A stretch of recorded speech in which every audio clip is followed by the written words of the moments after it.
মানুষ যখন মানুষকে কষ্ট দেয়, যে কষ্ট দেনেওয়ালা তার লাইফে 4টা বিপদ আসে। বলেন তো কয়টা বিপদ আসে? 4টা।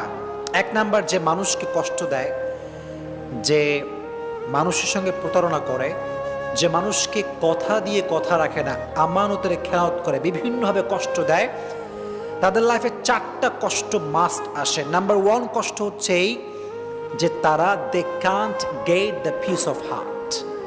তারা মনের প্রশান্তি হারিয়ে ফেলে। মনের প্রশান্তি কোথাও তারা খুঁজে পায় না। মনে রাখবেন, যদি আপনি কাউকে কষ্ট দিয়ে থাকেন তাহলে আপনার মনের যে সুকুন, যে রাহাত, যে পিস, যে শান্তি, এটা হারিয়ে যাবে।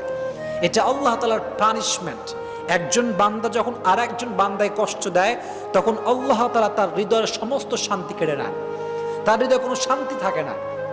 এখন আপনি বলবেন যে হুজুর, কত মানুষ আমারে কষ্ট দিল, ওদেরকে দেখি ডাটসে ঘুরে বেড়ায়, কোনো অশান্তি নাই, টাকা পয়সা, গাড়ি বাড়ি বউ, কোনো কিছুর অভাব নাই, ডাটসে ঘুরতেছে, তাহলে আপনার কথার ব্যাখ্যাটা কি দাঁড়াবে? প্রিয় ভাইয়েরা, বাহ্যিক সুখটা আসল সুখ না, ভেতরের সুখটা হচ্ছে আসল সুখ। কথা বলে ঠিক কিনা? আসল সুখ হচ্ছে ভেতরের সুখ। পিস অফ হার্ট যার নাই, পিস অফ মাইন্ড যার নাই, তার পুরো পৃথিবী